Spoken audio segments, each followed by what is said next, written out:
Salvação somente pela graça o que nos salvou, e chamou com uma santa vocação, ou não segundo as nossas obras, mas segundo o seu próprio propósito e graça que nos foi dada em Cristo Jesus antes dos tempos dos séculos, ou segunda Tim. 1h09. Se quisermos influenciar pessoas intelectuais, devemos usar bons argumentos. Pessoas não muito racionais podem ser influenciadas por emoção, sem argumentação alguma. O apóstolo Paulo queria influenciar Timóteo, seu filho na fé. Timóteo era um estudante diligente. Ele tinha habilidade intelectual. Tinha também a graça de Deus. Paulo sentiu que a melhor maneira de influenciar Timóteo era lembrá-lo de verdades da Bíblia nas quais Timóteo já havia crido. Aqui se encontra uma lição para pregadores. Deve haver equilíbrio na pregação. É bom e correto os pregadores apelarem aos sentimentos de seus ouvintes. Contudo, o bom ensinamento deve ter uma base firme em verdades bíblicas. É responsabilidade do pregador instruir no entendimento, bem como apelar ao coração. Se as doutrinas da Bíblia não são ensinadas ao homem, ele poderá facilmente se desviar para as falsas doutrinas. O apóstolo disse, e levados em roda por todo o vento de doutrina, Efésios 4h14. São as pessoas bem instruídas na verdade bíblica que não serão levadas por falsos ensinamentos. Paulo quer manter Timóteo fiel à fé. Assim o apóstolo lembra que é a excelente doutrina da graça de Deus que rege a salvação do homem. No nosso texto o apóstolo Paulo apresenta um resumo do Evangelho. Ele mostra o destaque dado à graça de Deus, a fim de ajudar Timóteo a ser corajoso em seu testemunho por Cristo. Alguns achavam que verdades doutrinárias eram mera teoria. Isso não é verdade. O entendimento claro da doutrina é que leva a uma vida santa e prática. A maneira mais garantida de se levar pessoas à obediência e santidade é ensiná-las a verdade de Deus revelada. Consideraremos primeiramente a doutrina ensinada pelo apóstolo. Em seguida tentaremos mostrar como esse ensinamento deve afetar nossas vidas. 1. Pensaremos cuidadosamente sobre a doutrina ensinada pelo apóstolo, no nosso texto. Não queremos ensinar doutrina só porque é popular. Queremos apenas ensinar o que entendemos ser o significado verdadeiro do texto. Muitos de vocês podem não gostar da doutrina que pregamos. Talvez possam até se zangar. Não podemos pregar para agradar nossos ouvintes. A aprovação de Deus será suficiente para nós, embora pessoas possam nos contradizer. Que toda mente honesta esteja desejosa de receber a verdade da inspirada palavra de Deus.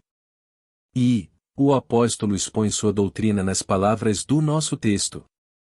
Paulo declara que Deus é o autor da salvação, em quem nos salvou, e chamou. Ele claramente confirma o ensinamento de Jonas de que, do Senhor vem a salvação, John. 2h09. Salvação pelo homem não se encontra no nosso texto. O fato de que a salvação é inteiramente do Senhor é muito claro neste texto. Segunda, o apóstolo refere-se a todas as pessoas da Trindade. O Pai nos salvou. Deus Pai planejou o caminho da salvação. O pensamento que Cristo deveria sofrer como cabeça federal de seu povo veio do coração do Pai. Esta mesma verdade é ensinada em outras passagens das Escrituras, se João 5h11, F1 3:6 e João 16h27. Além disso, a dádiva de Cristo, o único Filho de Deus, veio do coração compassivo de Deus. Veja João 3h16. Deus, o Pai, escolheu pessoas que seriam redimidas. Elas são chamadas por seu decreto, Rom, 8h28. Portanto, o plano de salvação veio da sabedoria e graça de Deus, o Pai. Terceira, o apóstolo não esquece da obra de Cristo, o Filho.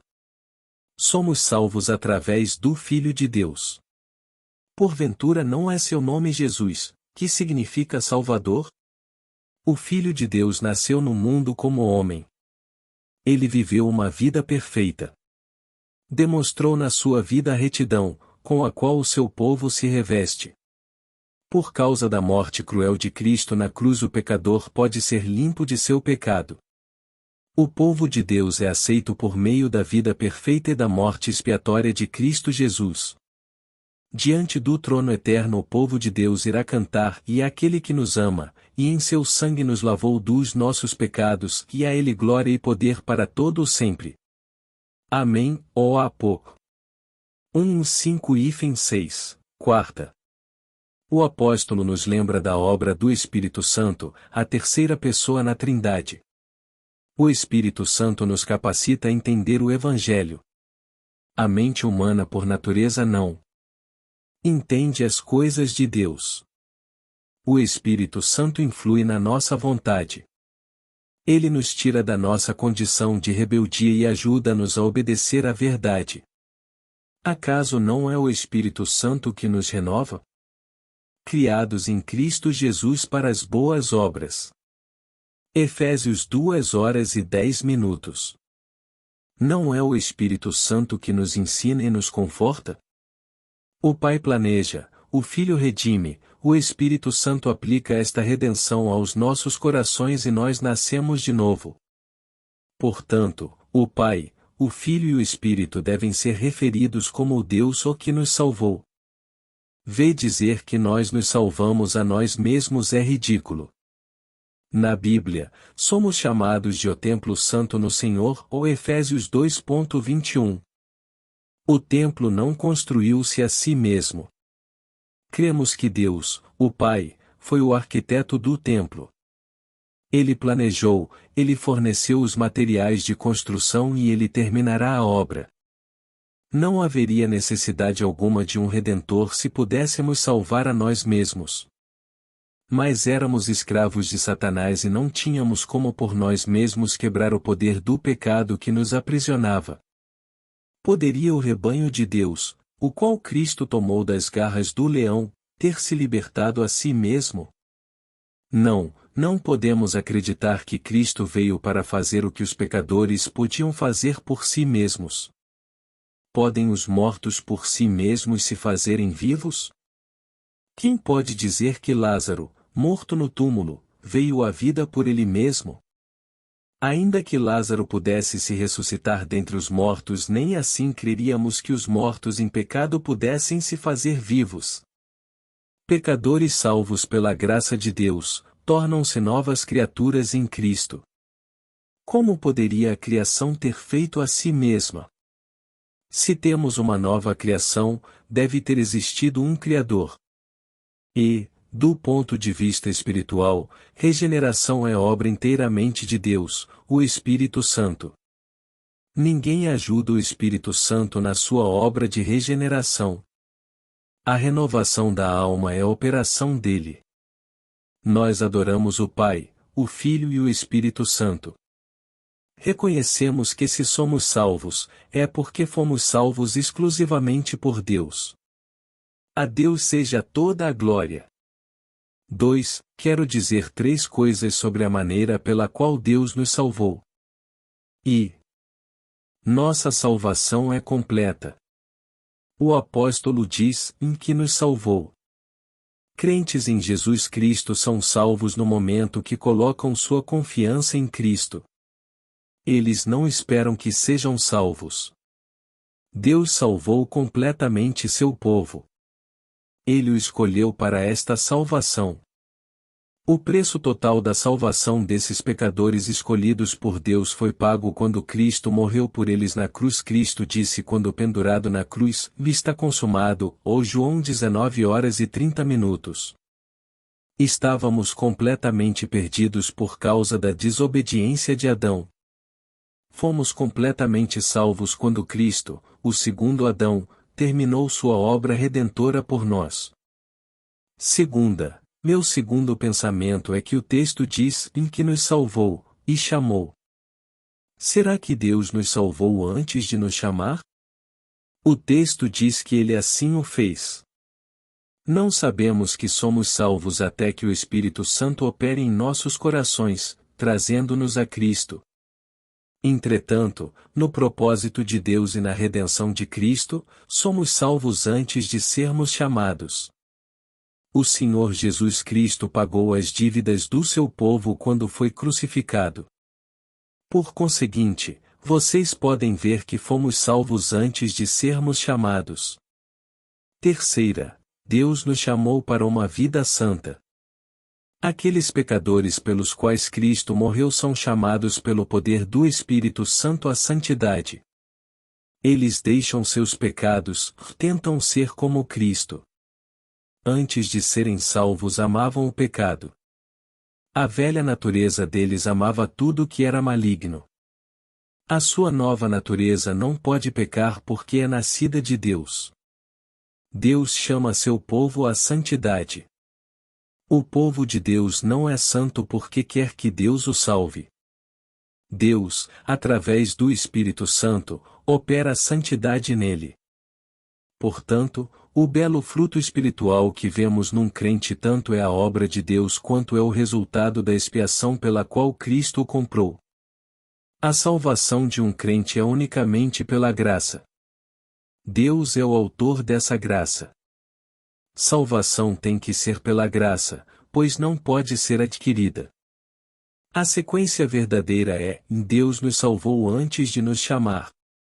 Esta ordem mostra que nossa santificação não é a causa, e sim o efeito, da nossa salvação. 3. Em nosso texto, o apóstolo diz: e não segundo as nossas obras. A atitude do mundo é: faça o melhor que puder e Deus o abençoará. A pregação do Evangelho afirma que somos pecadores perdidos. Só merecemos ser condenados por Deus. Se haveremos de ser salvos, isso só será possível pela graça soberana de Deus. Ele tem que nos amar voluntariamente ou iremos para o inferno. Nossas próprias boas obras jamais podem nos salvar. Se boas obras pudessem nos salvar, a salvação não seria pela graça e sim pelas obras. Deus afirmou muitas vezes em sua palavra: e não vem das obras, para que ninguém se glorie, ou Efésios 2:09. Na Epístola aos Gálatas, o apóstolo é bem resoluto a este respeito. O homem não é justificado pelas obras da lei, Gal, 2:16. Jesus Cristo é o autor e consumador da nossa fé, Heb. 12:02. Pecadores devem receber a livre salvação das mãos da graça divina ou devem obtê-la por seus próprios esforços. Impossível merecer salvação, há somente o caminho da graça. Nós só podemos ser justificados gratuitamente pela sua graça, pela redenção que há em Cristo Jesus, Rom, 3:24. Porque Deus fez a salvação possível somente através da fé. A Bíblia nos diz: e portanto é pela fé, para que seja segundo a graça, Rom. 4:16. Não há mérito algum na fé. Fé é dom de Deus. Nossa salvação depende inteiramente da graça. 4. A próxima coisa a ser mencionada no nosso texto é o propósito eterno de Deus. Quando somos salvos, não é de acordo com nosso propósito ou mérito, porém o segundo o seu próprio propósito. Assim, pois, isto não depende do que quer, nem do que corre, mas de Deus, que se compadece, Rom, 9:16. O que Cristo disse a seus discípulos, ele diz a nós: e não me escolheste vós a mim, mas eu vos escolhi, ou João 15:16. O ensino de Cristo é que o não quereis vir a mim para terdes vida eterna, ou João 5:40. Vocês não virão, ou vocês não podem vir, até que a sua graça os traga. Ninguém pode vir a mim se o Pai que me enviou não trouxer, ou João 6:44. Todo o que o Pai me dá virá a mim, ou João 6:37. Estas passagens concordam com nosso texto. Por que existem pessoas tão iradas contra o propósito de Deus? A nós, seres humanos, é permitido termos propósitos. Por que então Deus não pode ter um propósito? De fato, ele tem um propósito. Ele governa no céu e na terra. Ele salva seu povo segundo o seu próprio propósito. 5. Nosso texto diz, em seu próprio propósito e graça. O propósito de Deus está todo fundamentado na graça, tudo baseado na sua graça, do começo ao fim. Os homens são pecadores condenados. Mas eles geralmente querem fazer algo para merecerem seu próprio perdão. Deus afirma que um pecador não tem como ser salvo dessa maneira. Deus está disposto a recebê-lo, fraco e indigno, como você o é. Ele lhe dará salvação, todavia não pode vendê-la a você. A salvação de Deus é pela graça. Ele o convida sinceramente a vir a Cristo e a viver. No entanto, você jamais poderá vir, a não ser que o Espírito Santo o faça disposto a aceitar a misericórdia de Deus. E salvação é referida na Bíblia como uma dádiva. Graça que nos foi dada em Cristo Jesus antes dos tempos dos séculos, ou 2 Tim. 1h09, isto deveria nos manter humildes. Não podemos ser orgulhosos de algo que nos foi doado. O texto não nos diz, e a qual ele nos vendeu, ou nos propôs, mas a qual nos foi dada. Portanto, nossa salvação é exclusivamente o dom da graça de Deus. Segunda, nos foi dada em Cristo Jesus. A graça de Deus vem a nós através de Cristo Jesus.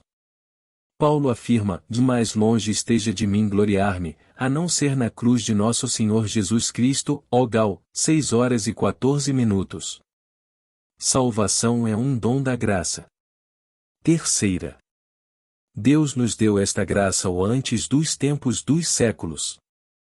Deus vivia sozinho antes do mundo começar. Nós ainda não existíamos, portanto não podíamos fazer nada pela nossa salvação. Deus já reinava então, assim como ele reina agora. Ele não tomou conselho de homem ou anjo porque nada até então havia sido criado. Ele nos deu salvação antes da fundação do mundo para que a nossa salvação pudesse ser totalmente pela graça, através de Jesus Cristo. Você, meu amigo, pode não gostar do ensino do texto, mas creio que dei o verdadeiro significado dele. Peço que aceite o que Deus diz. 6. Vou tentar agora mostrar como o ensinamento deste texto pode ser usado por nós. Ele pode afetar a nossa maneira de viver. Creio que a doutrina da graça é tão cheia de poder hoje quanto no passado. Ela dá coragem ao homem que a recebe. Paulo exorta Timóteo que não deve envergonhar-se. Deus lhe deu graça em Cristo Jesus antes da fundação do mundo. E, um homem pode ser muito pobre em bens materiais. Este mesmo homem pode ser rico espiritualmente se ele conhece a graça de Deus. O nome de uma pessoa pode não estar nos livros de história do mundo, entretanto o nome do crente foi registrado no livro de Deus antes do início dos tempos. O homem que nisso crer será forte quando tiver que travar a batalha do Senhor. Os que creem na livre graça de Deus têm confiança. Não têm medo. Eles sabem no que creem. Até nossas crianças, as quais são ensinadas as doutrinas da graça, sabem mais do que muitos adultos. Muitos não sabem no que creem, pois eles ouvem pregações que não os ensinam realmente a verdade de Deus. Se uma pessoa recebeu as doutrinas da graça, ela se apegará firmemente a elas. As doutrinas serão muito queridas a essa pessoa, e ela estará preparada a morrer pelas verdades que crê. Segunda, estas doutrinas da graça dão ao homem algo em que se segurar. Por outro lado, as doutrinas da graça seguram o homem. A pessoa que crê que a salvação vem de Deus e não do homem jamais abandonará este ensinamento. Todas as outras doutrinas são como o chão escorregadio onde alguém pode facilmente cair. Se a salvação é por esforço humano, como pode você saber se seu esforço é suficiente? Se você tiver seus pés firmes nas doutrinas da graça, não precisa ter medo de cair. Este fundamento é bem firme e o suportará. Apeguemo-nos firmemente à verdade do propósito eterno de Deus em Cristo Jesus antes do início dos tempos. Terceira, este ensinamento da doutrina da graça desmascara os falsos ensinamentos. Se dissermos às pessoas que elas são salvas por Deus, verão que não precisam de padres, missas e absolvições. A doutrina da graça é a verdade que Deus usa para sacudir os portões do inferno. Nos tempos quando a Igreja de Deus foi perseguida, os cristãos arriscaram suas vidas para ouvir esta verdade. Quando não era permitido que os cristãos se encontrassem em igrejas, eles se encontravam à noite em lugares secretos. Não tinham medo desde que pudessem ouvir a doutrina da graça de Deus. Eles correriam o risco de serem mortos se tão somente pudessem ser alimentados pela pregação desta doutrina, a qual amavam. Quando o erro é pregado em tantos lugares, isto deve ser contra-atacado pela pregação das doutrinas da graça. Os inimigos de Deus não serão capazes de resistir a estas verdades.